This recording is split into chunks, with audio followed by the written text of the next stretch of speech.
चमत्कार तो भोलेनाथ आके दिया, तभी तो मैं भजन कर रहा हूँ, नहीं तो मेरे को भजन करने की क्या जरूरत थी। हाँ, और गोरक्षनाथ के नाम का ही भजन कर रहा हूँ, वो तो हमारे साथ साथ बैठे हुए हैं। हाँ, बैठे हुए, और उसका चमत्कार हमारा सदा साथ ही है। हेलो दोस्तों, एक बार फिर से आपका हमारे चैनल पर स्वागत है और मैं हूं धर्मेंद्र। आज मैं आपको लेके आया हूं एक ऐसे पहाड़ी इलाके में, एक नाथ संप्रदाय के साधु से आपको मिलवाने और उनसे सत्संग करने। तो अब चलते हैं ऊपर। तो दोस्तों देख लीजिएगा, ये सीमेंट टाइप की ये पहाड़ी है और इस पे अब चलते हैं आगे। दोस्तों तो आपको दिखा देता हूँ, ये जो सीढ़ी जो बनाई है, ये बाबा जी ने खुद ने मेहनत करके ये सीढ़ियाँ जो है पत्थरों को इकट्ठा करके ये बनाई है। आप देख सकते हैं इस तरीके से ये ऊपर जो कुटिया बनी हुई है, उस कुटिया को बाबा जी ने बनाया है। ऊपर इस पर भी जो है प्लास्टिक डाला हुआ ही है।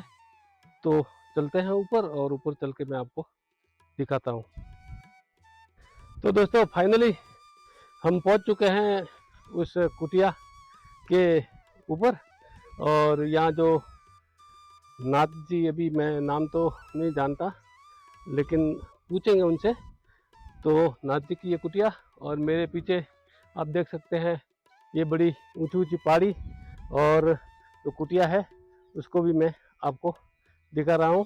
तो दोस्तों ये है वो कुटिया।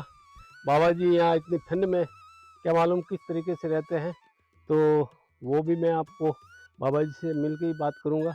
अभी तो मुझे यहाँ ये जो है बाबा जी बैठे मिले हैं, दूना है और गोरखनाथ जी की सामने तस्वीर है। तो पहले तो बाबा जी को आदेश कर देते हैं और फिर बाबा जी से कुछ बात भी करूँगा। तो आइए दोस्तों, और बाबा जी आदेश। तो दोस्तों ये बाबा जी है, और ये दूना गोरख दूने के नाम से इसको पहचानते हैं। और ये जो दोस्तों ऊपर पहाड़ी पे आया हुआ है और बाबा जी के चरण है, तो अभी इनके बारे में जानकारी लेंगे और बताएंगे भी आपको कि ये जो है किस तरीके से क्या है, बाबा जी यहाँ रहते हैं और क्या इनकी व्यवस्था किस तरीके से होती है। और ऊपर दोस्तों यहाँ जो पक्षियों के लिए चुग्गा जो लोग लाते हैं या बाबा जी खुद इकट्ठा करते हैं, वो सामने एक ऊंचा स्थान आपको शायद दिख रहा होगा, तो हनुमान जी और शनिदेव का स्थान है, वहाँ उन्होंने चबूतरा वहाँ भी बना रखा है। दोस्तों ये तो थोड़ा ऊपर है, तो मैं अब मेरी तो कैपेसिटी नहीं है कि मैं वहाँ जाके वो इतना ऊपर और चढ़ूँगा, लेकिन आपको ये बता जरूर देता हूँ कि वहाँ बाबा जी छुग्गा वगैरह ये जो पक्षियों के लिए डेली डालते हैं। दोस्तों तो बाबा जी आपका नाम? मेरा नाम है दीवाना नाथ जी। तो ये दोस्तों जो बाबा जी का नाम दीवाना नाथ जी, आपके गुरुदेव? गुरुदेव योगी बाबा सतपाल नाथ जी, सलमत्ता अम्बाला। अम्बाला के? हाँ, अम्बाला के पीर दादा गुरु पीर पारसनाथ जी अम्बाला। अच्छा। गुरु महाराज योगी बाबा सतपाल नाथ जी। हमारा नाम दीवाना नाथ। अच्छा अच्छा। तो बाबा जी ये जो इतने ऊपर ये पहाड़ी पर ये आपने इस तरीके से ये जो धूना बनाया है। हाँ जी। तो अब आपके जैसे यहाँ रहते हैं, तो आपके सोने बैठने और खाने पीने की व्यवस्था वगैरह में आपको समस्या होती होगी लाने में वगैरह, या कैसे आता है आपके खाने पीने का वगैरह, कैसे क्या? देखो भगत जी के पहाड़ तो ऊपर है, पहाड़ी के ऊपर तो हर मैं ऊपर ही चढ़ाता हूँ, खुद उठा के पानी भी उठा के लेके आता हूँ। परेशानी तो हर चीज की है ही है जी, और खुद मेरे को ही काम करना पड़ता है।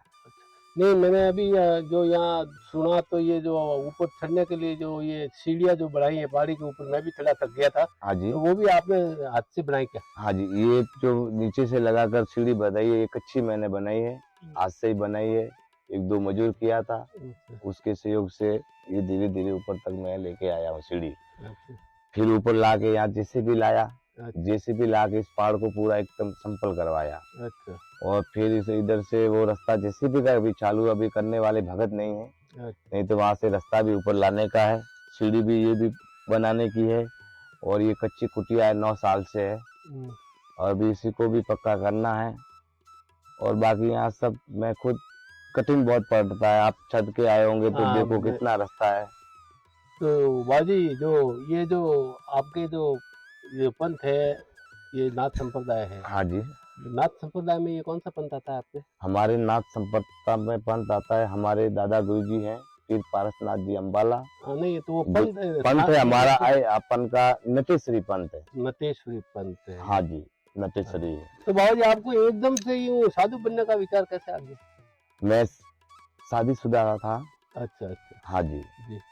तो कोई यहाँ भंडारा था देवनिया महादेव तेलपुर में, अच्छा तो वहाँ साधु संत आए हुए थे, जी। तो मैं वहाँ गया था, कोई चंदा दिया था, वहाँ रसीद कटवाया था, अच्छा तो वो मेला देखने के लिए गया था। अच्छा तो सामने जो हरियाणा के बाबा जी थे, अच्छा। तो बोला कि बच्चा कहाँ का है, तो मैंने बोला छिपा गाँव का हूँ। अच्छा, तो कि मेरा चेला बना देता, तो वो बना दो। 18-12 की दोनों जमात आई हुई थी देवनिया महादेव में। अच्छा बाबा जी का भंडारा था, संजय नाथ जी बाबा जी का अच्छा मूर्ति स्थापना का पूरा भंडारा था। उस अच्छा भंडारे पे गया, जी। आबू मंडल के साधु संत अच्छा जितने भी थे उसको भी मैं दान दक्षिणा दिया, अच्छा और गुरु जी ने चोटी काटी, अच्छा जो बना के चेला बनाया, जाओ बेटा भजन करना। तो मैं गया था, जब पैंट सूट पहन के गया था, और फिर आज 9 साल हुआ है, तो वापस ना तो पैंट पहनी है, और मैं मेरी भूसा में साधु का भजन करता हूँ, अच्छा और गुरु महाराज का नाम लेता हूँ। अच्छा। तो बाबू जी इसमें क्या आपको कोई चमत्कार मिला क्या? आपने ये जो कितने साल हो गए आपके आपने ये दिया?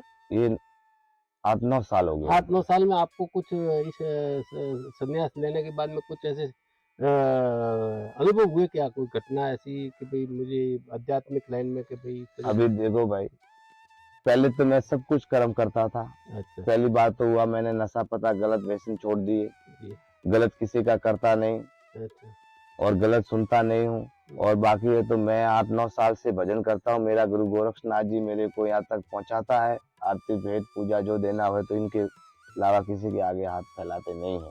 जी देने वाला ये है, हमारे माँ बाप भोलेनाथ और पार्वती जी और गोरक्षनाथ जी हैं। जी। हम इनका ही भजन करेंगे और इनके नहीं नाम मेरा से करेंगे। कहने का मतलब ये है कि आपने 8-10 साल जैसे तपस्या आप कर रहे हैं, भक्ति कर रहे हैं इतनी ऊपर पहाड़ी पे, ये जैसे ये गोरख चूड़ा आपने बनाया है, इसी हाँ नाम से इसको जानते भी, तो ऐसा यूं आपको आपके जीवन में जो साधु जीवन में हाँ जी, आपको ऐसा अनुभव हुआ कभी कि ऐसा कि मुझे गोरखनाथ जी की इस तरीके से कृपा हुई या भोलेनाथ की इस तरीके से कृपा हुई या यूं कोई चमत्कार टाइप का कि भाई मेरे पास खाने को नहीं था और एकदम से अचानक वो लेके कोई पहुंच गया, ऐसा कई साधु संतों के साथ अनुभव ऐसे होते हैं ये, क्योंकि कई बार कई साधु संत भूखे भी रहते हैं, 2 दिन 3 दिन तक उनको खाना नहीं मिलता, सत्य है। और उसके बाद में वो फिर भी उस ईश्वर के भरोसे पर बैठते हैं। हमको तो ये चमत्कार मिला है हम्म, कि पहले कुछ नहीं था, हम्म, और अभी इतना ज्ञान ध्यान गुरु महाराज की कृपा से हर रास्ता मेरे को मिलता है। और चमत्कार तो भोलेनाथ आके दिया, तभी तो मैं भजन कर रहा हूँ, नहीं तो मेरे को भजन करने की क्या जरूरत थी। हाँ, और गोरक्षनाथ के नाम का ही भजन कर रहा हूँ, वो तो हमारे साथ साथ बैठे हुए हैं। हाँ, बैठे हुए, और उसका चमत्कार हमारा सदा साथ ही है।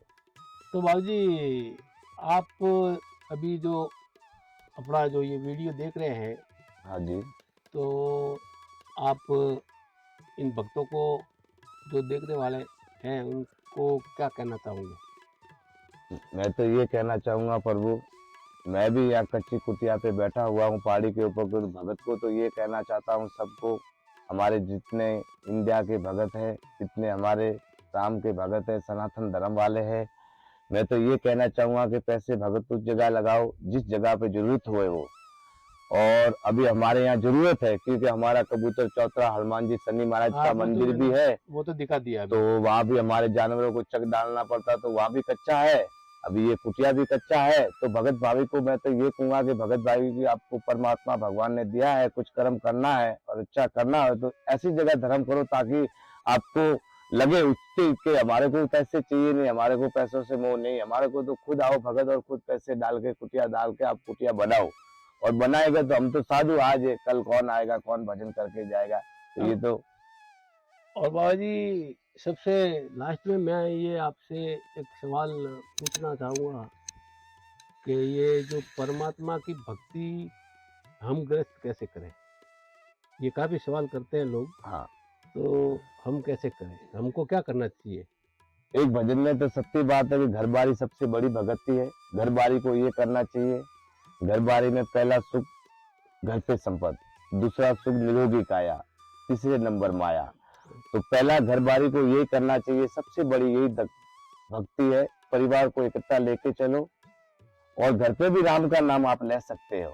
2 मिनट चलते फिरते राम का नाम लो, परमात्मा सदा साथ ही है। घर बारी भी करेगा तो घर बारी भी सबसे बड़ी भक्ति है। बड़े बड़े भगत जोधे योगी हुए, बड़े बड़े गोपी चंद राजा, राजा भर्तृ सब घर बारी थे, रावल देव माल सब घर बारी थे। तो घर बारी भी सबसे अच्छी भक्ति तो घर बारी को ये है कि सुबह जल्दी उठो, सूर्य उगने से पहले उठो, क्योंकि सूर्य उगने से पहले उठ के फिर नहाओ, नहा धो के एक लोटा पानी निकालो, सूर्य भगवान को छोड़ो, 2 अगरबत्ती लो, इष्ट देव को चढ़ाओ और प्रेम से जैसे बाल बच्चों से प्यार करते हैं, जैसे अपन घर वालों से प्यार करते हैं, ऐसे ही प्रेम देव से लगाओ ताकि वो आपके सदा साथ रहेगा। ऐसे नहीं कि हवन पूजा करोड़ों डालने से परमात्मा नहीं मिलते। परमात्मा तो ये है कि शाम सुबह मेरा नाम लेते रहो, मैं तो सदा साथ हूँ। और जिस किसी के अंदर भ्रम रहता है कि परमात्मा कहाँ है, परमात्मा किधर है, परमात्मा अपन के दिल में ही बैठा है, परमात्मा को ढूंढने की जरूरत नहीं है। जिस दिन परमात्मा निकल जाएगा उस दिन तो फिर अपन को जाना ही है और सब जाएगा। बाकी परमात्मा है और रहेगा और सदा है। तो बाबा जी, आप गोरखनाथ जी की कोई आरती वगैरह एक हमारे देखने वालों को लास्ट में सुना दीजिए। तो भगत गोरखनाथ जी की आरती, गोरखनाथ जी के तो मंत्र भी बहुत है। इसकी तो गोरख कंतनी तो बहुत प्रभु ने कंठी थी, जो गोरख की कंतनी और कबीर का ज्ञानी तो सदा कभी पूरा होता नहीं है। आप बोलते हो तो अभी मैं आपको आरती सुनाता हूँ। सतगुरु जी आदेश। ओम गुरु जी तेरा आधार, 3 लोक में जय जयकार, नाग बाजे काल बाजे, ज्ञान की टोपी गुरु गोरख साजे, गले नाग पुस्तम की माला, रक्षा करो शंभु जट्टी गोरखनाथ वाला। 4 वाणी 4 खानी, चंदा सूरज पवनो पानी, एको देवा समरो सेवा जोग, पट में फसो देवा कानों में कुंडल, श्री गोरखनाथ जी को आदेश आदेश आदेश, नवनाथ 84 सिद्धों को आदेश और भेद और भगवान को आदेश। बोलो सनातन धर्म की जय हो। तो ये थे अपने, मैं तो नाम भूल जाता हूँ दोस्तों, क्या नाम बोला था बाबू जी? दीवाना नाथ जी। दीवाना नाथ जी महाराज। तो अभी जो है मैं इस वीडियो का यहीं समापन करता हूँ और आपसे लेता हूँ मैं विदा। फिर मिलता हूँ अगले वीडियो में। तब तक के लिए जय हिंद, जय भारत और जय श्री राम, जय गुरु गोरखनाथ जी की जय हो। शिव और जय गोरख सदा सुख रखो गोरखनाथ जी बाबा।